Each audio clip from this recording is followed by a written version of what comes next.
এই যে যোগ দিবস উপলক্ষে 8 দিন রেড রোডের মতো একটা গুরুত্বপূর্ণ রাস্তা বন্ধ রাখা হচ্ছে, যেখানে ঈদের নামাজ পাঠ তার জন্য 8 ঘন্টা 40 মিনিট রাস্তা বন্ধ থাকলে খুবই অসুবিধা হয়ে যায় মানুষজনের। এর বিরুদ্ধেই তো হাইকোর্টের মামলা ছিল এবং আইনজীবীদের সংগঠনের তরফে আপনি ছিলেন। যে প্রশ্নটা করলেন বিচারপতি সৌগত ভট্টাচার্য, যে ব্রিগেডে কেন হতে পারে না এই অনুষ্ঠান? Importance of the program would have been lowered if this program would have been organized at brigade. That is what I am asking. My lord, this particular program, my lord, on the 21st. It is accepted so far your submission is concerned. Red Road belongs to defense, and this is the importance of the program. It's an apolitical program, Message. and importance of the program has to be taken into consideration. But why this program is not being organized at Brigade Parade Ground, so that I'll come to residents of Kolkata would get the opportunity to use the road. তার জবাব অতিরিক্ত advocate general বিল্লদল Bhattacharya কিন্তু দিতে পারলেন না। মানে এটা কি যুক্তি হতে পারে? কি যুক্তি হতে পারে যে না ব্রিগেডে করা যাবে না, এটা এখানেই করতে হবে রেড রোডে? এই যুক্তিটা কি যুক্তিযুক্ত মনে হলো? কেন নয়? প্রথমত এই ধরনের অনুষ্ঠান করার কোনো যুক্তি নেই। আমি আদালতে সওয়ালেও বলেছি যে বহু আগে আমরা আমাদের ছেলেবেলায় দেখেছি বিষ্ণু ঘোষ, যিনি এরকম যোগ ব্যায়াম করে আন্তর্জাতিক খ্যাতি পেয়েছিলেন, জাপানেও তাকে ডেকে নিয়ে যাওয়া হয়েছিল ইত্যাদি। সুতরাং যোগ ব্যায়ামকে প্রচার বা প্রসার করার জন্য ভারতবর্ষের প্রধানমন্ত্রীকে সব কাজ ফেলে রেখে এখানে চলে আসতে হবে, এটা চূড়ান্ত অসভ্যতা। আর একটা কারণ আছে, প্রধানমন্ত্রী এই অনুষ্ঠানে এসে এই বার্তা দিলেন যে তুমি যদি গেরুয়া হও তোমার জন্য রাস্তা 7 দিনও বন্ধ করা যেতে পারে, আর তুমি যদি গেরুয়া না হও তোমার জন্য 8 ঘন্টাও বন্ধ করা যেতে পারে না। সংবিধানের মৌলিক চিন্তা, সংবিধান মৌলিকতা, সংবিধান নীতিবোধ, নৈতিকতা ধ্বংসের যাত্রা শুরু করেছে বহুদিন আগে। এই অনুষ্ঠানটা কিন্তু তার একটা মাইলস্টোন হয়ে থাকবে। তিনি পরিষ্কার বার্তা দিচ্ছেন ভারতবর্ষের মানুষের কাছে, মানুষের মধ্যে বিভাজন তৈরি করো, এই জন্যই এটা, আর কিছু না। এবং এটা পৃথিবীর লোক হাসে। কিন্তু আপনাদের যে মামলাটা, বিচারপতি ভট্টাচার্যের মতো আমারও প্রশ্ন যে এটা জনস্বার্থ মামলা হলো না কেন, পিআইএল হলো না কেন? মামলা এটা খালি টেকনিক্যাল ব্যাপার, পিআইএল হলো না কেন, আমার জুনিয়র ছেলেরা তারা তাড়াহুড়ো করে ফেলেছে এখানে, কিন্তু বিষয়টা সেটা না। সেটা হচ্ছে বিচারপতি অনুভব করছেন এটা ঠিক হচ্ছে না, কিন্তু বিচারপতিরা আদেশ দিলেন না। সেটা তো কিছু করার নেই, সময় কম, এর বিরুদ্ধে আবার আপিল ইত্যাদি করতে করতে। আর আমাদের তো প্রকৃতপক্ষে আদানি নেই, আম্বানি নেই, থাকলেও আমরা নিতাম না, পয়সা প্রচুর। এই যে ছেলেগুলো করছে জুনিয়ররা, তারা নিজেদের পকেটে পয়সা খরচ করে মামলা করছে। বিষয়টা সামনে আসুক, সামনে আসা উচিত। 7 দিন নয় 8 দিন একটা অত ইম্পর্টেন্ট অসভ্যতা বন্ধ রাখতে হচ্ছে, এটা অসভ্যতা বিনা আর কিছু নয়। আবার বলি, এটা খুব উদ্দেশ্যমূলক ভাবে করা হয়েছে এই বার্তা দেওয়ার জন্য। আমি এদিকে ঐক্যবদ্ধ জনগণের পক্ষে আমি নই। এই বার্তাটা কি আর একটা দিক থেকে আমরা পাচ্ছি? মানে বিশেষ করে আপনাকে জিজ্ঞেস করব যে আরজিকর মামলায় আমরা খুব বড় করে শুনছি যে আরজিকর ফাইল আবার খোলা হয়েছে। সিবিআই এর তদন্তকারীরা তারা পানিহাটি শ্মশানে যাচ্ছেন জিজ্ঞাসাবাদ করতে, তারা প্রাক্তন বিধায়ককে ডেকে পাঠাচ্ছেন। যে বিষয়গুলো এর আগে সিবিআই তদন্তে হবার কথা, হওয়া উচিত ছিল, হয়নি, আজকে হচ্ছে কারণ বিজেপি ক্ষমতায় এসছে, কারণ অভয়ার মা এখন বিজেপি বিধায়ক। মানে তাহলে এই বার্তাটা কি? দেখুন, আপনারা মারাত্মক প্রশ্ন তুলেছেন। কি হবে আমি জানি না, অশ্বডিম্ব হবে আমি জেনে নিন। কিন্তু এটা যদি প্রমাণ হয় তাহলে গোটা সিবিআই প্রতিষ্ঠানটাকে মানুষ আর গ্রহণ করবে না, এবং সেটা মোদি হতে দেবে না। জেনে রাখো, এইসব দৌড়ঝাঁপ হবে, দেখাতে হবে, লোককথা হবে, করতে করতে একটা সময় মানুষও ভুলে যাবে। আর আমরা দেখেছি রিজাউনের মা, ন্যায় বিচার চাই বলে ইনসাফ চাইয়ে কত লাফালাফি করলেন। ওর এক ছেলেকে এমএলএ করে দেওয়া হলো, ওনাকে বিভিন্ন জায়গায় ঘুরিয়ে টুরিয়ে দেওয়া হলো, তারপর আর কিছু হলো না, ছেলে এমএলএ হয়ে গিয়েছে। এবং তারা আর তার ছেলের মৃত্যুর ইনসাফ চেয়ে কাঁদেন না। এটা তাই হবে পরিণাম। কিন্তু যে ধরনের তৎপরতা আমরা দেখছি তাতে এই প্রশ্ন বারবার উঠবে যে এই তৎপরতাটা এরা ক্ষমতায় আসার আগে কেন হলো না? তাহলে কিসের জন্য অপেক্ষা করা হচ্ছিল? তার মানে এটা অপেক্ষা করা হচ্ছে, আমি যে ব্যাখ্যাটা দিই সেটা হচ্ছে এমন একটা পরিস্থিতি তৈরি করো যে পরিস্থিতিতে পশ্চিমবঙ্গের মসনদে হয় বিজেপি কিংবা তৃণমূল থাকুক। না, তৃণমূল থাকাকালীন তো হলো না, তাই তো হলো না, তৃণমূল তো ধামাচাপা দেওয়ার চেষ্টা করেছে। এই ন্যারেটিভ তৈরি করা হলো। তার মানে আমরাই দুটি পক্ষ, আর কেউ নেই।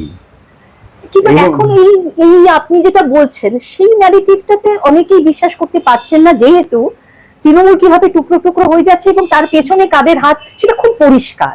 কেন্দ্রীয় মন্ত্রীর বাড়িতে গিয়ে মিটিং করা বিদ্রোহীদের, তারপর আমাদের মুখ্যমন্ত্রীর সেখানে পৌঁছে যাওয়া, এই সবটার মধ্যে কিন্তু খুব পরিষ্কার যে কারা নেপথ্যে রয়েছেন।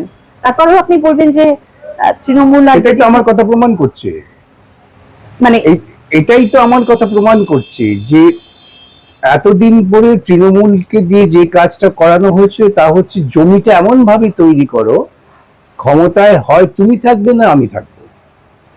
এবং আজকে ভোটের ফলাফল ওরা তো ভাবতে পারেনি, নির্বাচনের আগে বিজেপি কল্পনাও করতে পারেনি তারা ভোটে জিতবেন এবং এত বিপুল সংখ্যাধিক্য নিয়ে। তখনও ধারণা ছিল যে হয়তো তৃণমূল জিততে পারে, তা কমতে পারে, বাড়তে পারে, কিন্তু পরিষদটা যেন কোনো মতেই তৃণমূল বিজেপির এখতিয়ারের বাইরে না চলে যায়। আজকে যখন ঘটনাক্রমে দেখা গেল বিজেপি এবং সংখ্যাধ্যক্ষ দিয়েছে, তখন তৃণমূলের প্রয়োজন ফুরিয়ে গেছে। এতদিন তারা, আমি বলি, মুখোশের আড়াল থেকে বিজেপি করছিলেন, এখন সরাসরি বিজেপি করছেন। মানে এখন আপনি বলছেন যে যেটা আপনি বলেন যে মমতা ব্যানার্জিকে এই রাজনীতিতে এনেছেই আরএসএস এবং বিজেপি, এবং তিনি তাদের হাত ধরেই বামপন্থীদের ক্ষমতা থেকে সরিয়েছেন। কিন্তু আজকের যে মমতা ব্যানার্জি, আজকে যে তার পরিস্থিতি, তাতে কি মনে হয় যে তিনি এর থেকে কোনো শিক্ষা নিয়ে? না, তিনি শিক্ষা না, তিনি তো পুতুল। না, এখনো পুতুল, এখনো নাচ মেরা বুলবুল তো পয়সা মিলেগা। আজকে দেখি হকার নিয়ে যে পরিস্থিতি তৈরি হলো, হঠাৎ কালকে উনি নেমেছেন হাইকোর্টের অর্ডারে গন্ধ টন্ধ পেয়ে, যাই হোক, তা কি যে পরিষদটা আমিও আছি, এবং মিডিয়া উনি নামলে উনি যদি একটু হাঁচি দেন, সে মিডিয়া এখনো তাকে নিয়ে নাচার করবে। কিন্তু সেরকম ভাবে মিডিয়ার প্রচার কিন্তু তিনি পাননি যতটা পেতেন মুখ্যমন্ত্রী থাকাকালীন। এটা তো পার্থক্য হবেই, মুখ্যমন্ত্রী এখন তো বিরোধী নেত্রীর মিডিয়া প্রচার। আপনি বলুন তো, এই যে বিভিন্ন স্টেশন গুলো, আমি একটা উদাহরণ দিই, এই যে ছেলে মেয়েগুলো রাত জেগে প্রতিরোধ করছে, কোন মেইনস্ট্রিম মিডিয়া এটা প্রচার হয়েছে আগে? আমি তো সোশ্যাল মিডিয়াতেই দেখেছি, সোশ্যাল মিডিয়াতে মেইনস্ট্রিম পানি, কিন্তু মমতা মিছিল করতে নেবে যে সব মেইনস্ট্রিম মিডিয়া প্রচার হয়েছে। উচ্ছেদের প্রশ্নে আসি যে বিচারপতি হিরণ্ময় ভট্টাচার্যের এজলাসে আপনার যে সওয়াল, এটা শুনেছি এবং সেখানে দেখেছি যে আপনি বিশেষ করে সংবিধানের লেটার এন্ড স্পিরিট, সেক্ষেত্রে স্পিরিটের জায়গাটাকে আপনি তুলে এনেছেন, যে শব্দের মাঝখানে যে কথা বলা হয়নি সেটাকে বুঝতে হবে, এবং বিশেষ করে সংবিধানের 21 নম্বর ধারার কথা বলেছেন, জীবনের অধিকারের কথা বলেছেন, বাঁচার অধিকারের কথা বলেছেন। The interpretation of the Constitution is not static. But I will try to invite your Lordship's attention to this. The Constitution, according to my understanding and understanding of all, is a dynamic document. The interpretation is called for the change of society and social situation. It cannot be anything which is bereft of the social condition. That's why I say the interpretation of the Constitution is not static. It has evolved with time to give recognition to a broader spectrum of rights to the citizens, as well as to impose additional safeguards against excesses of the state or even private entities. I relate it to the individual dignity. I have power, therefore I will throw you out like anything. No, that is not the Constitution. সেক্ষেত্রে এই দুটো ভাগ করেছেন বিচারপতি, এটা একটু বুঝতে চাইছি। যে আবার দেখুন, আমি আবারও বলি যে আমরা যে জায়গায় বিষয়টাকে নিয়ে যেতে চাই সেই জায়গার উপলব্ধি তো সবার সবসময় হয় না। অন্ততপক্ষে এই জায়গাটায় যাওয়া গিয়েছে যে তুমি বেআইনি বলে তাকে খেয়াল খুশি মতো তাড়িয়ে দিতে পারো না। এটা একটা উত্তরণ। আপনি ভুলে যাবেন না, চার্চিল বলেছিলেন যে বিচারপতিরা নিরপেক্ষ হন তাদের চিন্তা চেতনার দিক থেকে, উদ্দেশ্যমূলক না, যখন দুটো প্রাইভেট ইন্ডিভিজুয়ালের লড়াই হয়। কিন্তু যখন লড়াইটা স্টেটের এগেনস্টে হয় তখন এটা অন্যরকম হয়ে যায়। সেক্ষেত্রে আপনি যেটা বারবার বলছিলেন যে কেউ যদি 30 বছর 40 বছর একটা জীবিকা নির্বাহ করে থাকেন হকারি করে, তাহলে রেল তখন তাকে কিছু বললো না, তাকে করতে দিল। এখন সে বলছে যে না, আমার বেআইনি ভাবে দখল আমাকে তুলে দিতে হবে। তো এখানেও আপনি বিভিন্ন সংবিধানের বিভিন্ন প্রভিশন থেকে আপনি কোট করেছেন। এটা কি আপনার মনে হয় যে আইনত প্রতিষ্ঠিত হবে? হওয়া উচিত, আমি বলছি হওয়া উচিত। একটা মানুষের মানবিক অধিকার, জীবনের অধিকার, সেটা হচ্ছে আমার সংবিধানের মূল চরিত্র। আমরা কলোনিয়াল স্টেটে নেই, আমরা অটোক্রেটিক স্টেটে নেই, আমরা রিপাবলিকে আছি। যে রিপাবলিকটা নিয়ন্ত্রিত হচ্ছে ভারতবর্ষের সংবিধান, যে সংবিধানের মূল বক্তব্যই হচ্ছে, যেটা আমি বলার চেষ্টা করেছি, যে ব্যক্তি মর্যাদা, মর্যাদার প্রশ্ন রয়েছে, ব্যক্তি মর্যাদা, সমদৃষ্টি এবং জীবনকে জীবনের মতো ট্রিট করা, শুধুমাত্র ফিজিক্যাল এক্সিস্টেন্স নয়। ঠিক, সেটা বলার চেষ্টা করছি। এখন বিচারপতিরা কতটা গ্রহণ করবেন না করবেন সময়। বিচারপতিরা কিন্তু দেখেন এই যে বুলডোজার চালিয়ে কিভাবে ভাঙা হচ্ছে, সেটা শুধু পশ্চিমবঙ্গে নয়, দেশের বিভিন্ন প্রান্তে। আমি তো বলবো এই প্রসঙ্গে এলাহাবাদ হাইকোর্ট একটা গুরুত্বপূর্ণ রায় দিয়েছে। বিচারপতিদেরও তাদের চিন্তা চেতনার মধ্যে এগুলো কাজ করছে না তা নয়।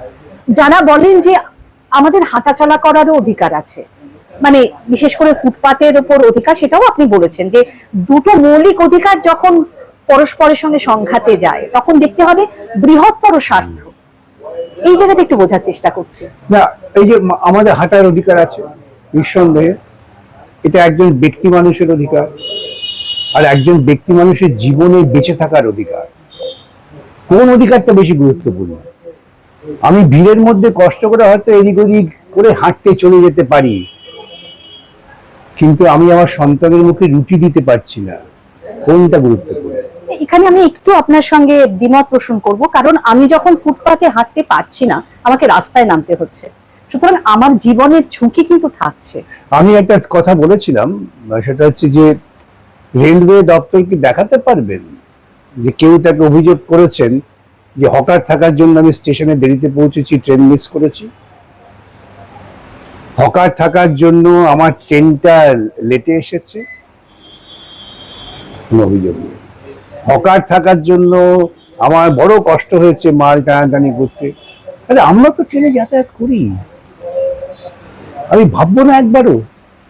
কিন্তু স্ট্রিট হকারদের বা ভেন্ডারদের কথা যদি বলেন, ভেন্ডারদের ক্ষেত্রে পার্লামেন্টে একটা আইন করেছে, আইন আছে, হ্যাঁ অবশ্যই, সেই আইনটাকে ইমপ্লিমেন্ট করা হয়নি। সেখানে বলে দেওয়া হয়েছে বিভিন্ন হকিং জোন তৈরি করতে হবে, 1/3 2/3 ইত্যাদি প্রশ্নটি, কিন্তু সেটা কিন্তু মানা হয় না। মানে আপনার চেম্বারে আসতে গিয়ে এটা তো সরকারের প্রশাসনের ব্যর্থতা। প্রশাসন যদি, আমি ধরুন মানা হয়নি, আমি ভুবনেশ্বরে সেদিন গিয়েছিলাম মিটিং করতে, আমি আগেও শুনেছি হকারদের কাছে ভুবনেশ্বরটা সুন্দর করেছে, আমি দেখলাম পরিষ্কার ভেন্ডিং জোন সব বেকার আছে, কিন্তু রাস্তায় নামছে না। মানে এটা প্রশাসনের, কিন্তু আপনারাও তো চেষ্টা করেছিলেন এটা করার। আমি চেষ্টা করেছিলাম, খুব গর্ব করে বলতে পারি কার্যকর করেছিলাম, তখন কোন রকম কমপ্লেন হয়নি। আমরা 1/3 2/3 বাধ্যবাধকতায় করে দিয়েছিলাম। কিন্তু অনেকে যে অপারেশন সানশাইনের উদাহরণ দেয়, অপারেশন রাতারাতি একেবারে সমস্ত উচ্ছেদ হয়ে গিয়েছিল, এটা একদম ভ্রান্তিমূলক প্রচার। অপারেশন সাইন্সের সময় তাদের রিহ্যাবিলিটেশন দেওয়া হয়েছিল, আজও দেখুন জল জল করছে কসবা মার্কেট। সুতরাং অপারেশন সানশাইন কাউকে জীবিকাচ্যুত করা হয়নি। কিছু মানুষ তারা লড়াই করার চেষ্টা করেছেন যাব না বলে, সেটা ভিন্ন কথা, সেটাও তো ট্যাকল করতে হয়।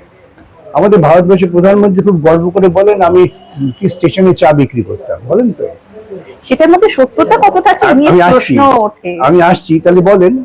এবং তিনি বিদেশে গিয়ে বলেন যে আমি এমন একটা দেশ থেকে যেখানে চাওয়ালা পর্যন্ত প্রধানমন্ত্রী হতে পারে। তাহলে দুটো প্রশ্ন, হয় তিনি গল্প করছেন, আর নতুবা তিনি নিজের অতীত ভুলে গিয়েছেন।